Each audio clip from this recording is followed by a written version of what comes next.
कौन कौन है? 6 बच्चे। 4 बच्चे हैं। শিলিগুড়ি জেলা হাসপাতাল হবে পেপারলেস। ডায়ালিসিসে বাড়ছে বেড। আধুনিকীকরণে বড় পরিকল্পনা সরকারের। শিলিগুড়ি জেলা হাসপাতালকে ধাপে ধাপে সম্পূর্ণ পেপারলেস হাসপাতালে পরিণত করার উদ্যোগ নেওয়া হচ্ছে। পাশাপাশি হাসপাতালে ডায়ালিসিস বিভাগে বেডের সংখ্যা দ্বিগুণ করার সিদ্ধান্ত নেওয়া হয়েছে। বুধবার রোগীর কল্যাণ সমিতির বৈঠকের পর এই কথা জানান রাজ্যের পর্যটন মন্ত্রী শঙ্কর ঘোষ। হাসপাতালের পরিষেবাকে আরও আধুনিক এবং প্রযুক্তি নির্ভর করার লক্ষ্যেই পেপারলেস ব্যবস্থা চালুর উদ্যোগ বলে জানান মন্ত্রী। এর ফলে রোগীর নথিপত্র সংরক্ষণ থেকে শুরু করে হাসপাতালের বিভিন্ন প্রশাসনিক এবং চিকিৎসা সংক্রান্ত কাজ আরও সহজ এবং দ্রুত করার সুযোগ তৈরি হবে। এদিন বৈঠকে ডায়ালিসিস পরিষেবা নিয়েও গুরুত্বপূর্ণ সিদ্ধান্ত নেওয়া হয়েছে। বর্তমানে শিলিগুড়ি জেলা হাসপাতালের ডায়ালিসিস বিভাগের বেডের সংখ্যা 5, সেই সংখ্যা বাড়িয়ে 10 করা হবে বলে জানান শঙ্কর ঘোষ। এর ফলে কিডনি রোগীদের জন্য ডায়ালিসিস পরিষেবা পাওয়ার ক্ষেত্রে চাপ কিছুটা কমবে বলেই মনে করা হচ্ছে। হাসপাতালের পার্কিং সমস্যার সমাধান এবং রোগী এবং তাদের পরিষেবার জন্য আরও উন্নত পরিকাঠামো তৈরির বিষয়ে বৈঠকে আলোচনা করা হয়েছে। হাসপাতাল চত্বরে পার্কিং ব্যবস্থা থেকে শুরু করে অত্যাধুনিক বিভিন্ন সুযোগ সুবিধা যাতে রোগীরা পান তার জন্য রাজ্য সরকারের প্রয়োজনীয় সব ধরনের ব্যবস্থা করবে বলে জানান পর্যটন মন্ত্রী। এদিন জেলার মুখ্য স্বাস্থ্য আধিকারিক এবং হাসপাতালের সুপারকে পাশে বসিয়ে হাসপাতালের ভবিষ্যৎ পরিকল্পনার কথা তুলে ধরেন শঙ্কর ঘোষ। একই সঙ্গে হাসপাতালের পিডিয়াট্রিক বিভাগকেও সম্পূর্ণ শীততাপ নিয়ন্ত্রণ করার উদ্যোগ নেওয়া হবে বলে জানান তিনি। ফলে শিশু রোগীদের চিকিৎসার পরিবেশ আরও আরামদায়ক এবং উন্নত করা হবে বলে আশা করা হচ্ছে। সব মিলিয়ে শিলিগুড়ি জেলা হাসপাতালকে আরও আধুনিক প্রযুক্তি নির্ভর এবং রোগী বান্ধব করে তোলার লক্ষ্যে একাধিক পদক্ষেপ নেওয়া হচ্ছে। পেপারলেস ব্যবস্থা, ডায়ালিসিস বেড বৃদ্ধি, পার্কিং এবং শীততাপ নিয়ন্ত্রিত পরিষেবার মতো উদ্যোগ বাস্তবায়িত হলে উত্তরবঙ্গের অন্যতম গুরুত্বপূর্ণ এই সরকারি হাসপাতালের পরিষেবায় বড় পরিবর্তন আসতে পারে।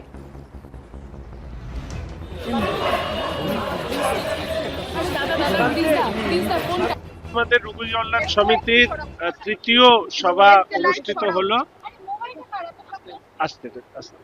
বললাম রোগী কল্যাণ সমিতির সভায় আমরা যে সিদ্ধান্তগুলো নিলাম, আপনারা যারা এখানে আসেন আপনারা জানেন, সুপার সাহেব আমাকে জানালেন যে 10 একর জমি আমাদের এখানে আছে, কিন্তু এখানে এই 10 একর জমিতে সিস্টেমেটিক ওয়েতে হসপিটাল যদি গড়ে তোলা যায় তাহলে আরো আমরা অনেক কিছু এই হসপিটালে করতে পারি।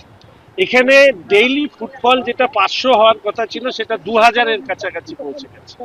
ফলে এই হসপিটালের চাপকে মাথায় রেখে পিডব্লিউডি কে দায়িত্ব দেওয়া হয়েছে যে এর মাস্টার প্ল্যান বানানোর জন্য।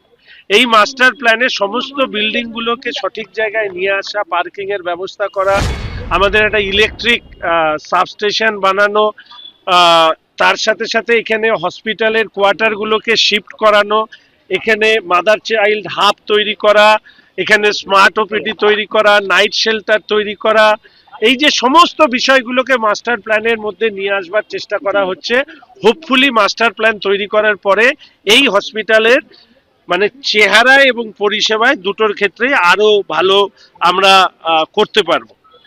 দ্বিতীয়ত হচ্ছে যে আমাদের হসপিটালের রেফারের সংখ্যা এখন পর্যন্ত 8% রোগীকে রেফার করা হয় নর্থ বেঙ্গল মেডিকেল কলেজ বা অন্য জায়গায়, সেটাকে বলা হয়েছে 5%-এর নিচে আমরা নিয়ে আসতে চাই। তৃতীয়ত হচ্ছে যে অত্যন্ত ভালো কাজ করছেন এখানকার স্বাস্থ্য আধিকারিক সহ শিলিগুড়ি হসপিটালে সুপার সহ অন্যান্যরা।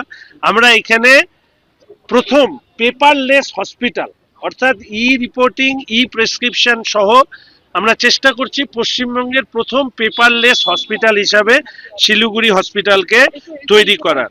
দুটো ভালো জিনিস, 3টে ভালো জিনিস আপনাদের খবর দিই। সেটা হচ্ছে যে ডায়ালিসিস 5 বেডের ছিল, 10 বেডের হচ্ছে, প্রায় শেষের পথে, কমিশনিং চলছে। ফলে ডায়ালিসিসের যে একটা সমস্যা ছিল সেটা কিছুটা হলেও কমবে।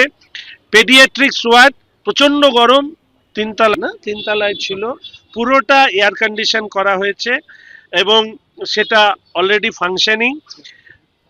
এতদিন 55 টাকার ফুড ছিল, সেটা 110 টাকা যেটা সরকার নির্ধারিত করেছে সেটা চালু হয়েছে। এবং শুধু চালু হওয়া নয়, যে পদ্ধতিতে খাবার দেওয়া হয়েছে আমার মনে হয় পশ্চিমবঙ্গের কোথাও এই পদ্ধতিতে খাবার, সরকারি হাসপাতালে এই পদ্ধতিকে খাবার দেওয়া হয়নি। তার জন্য আমি সিওমএইচ সাহেবকে ধন্যবাদ জানাই। হ্যাঁ, হাইজিন মেনটেন করে। আরবান প্রাইমারি হেলথ সেন্টারগুলোকে আমরা সোলার প্যানেল লাগাবো, তার জন্য মহকুমা শাসককে বলা হয়েছে পুরো বিষয়টাকে দেখার জন্য।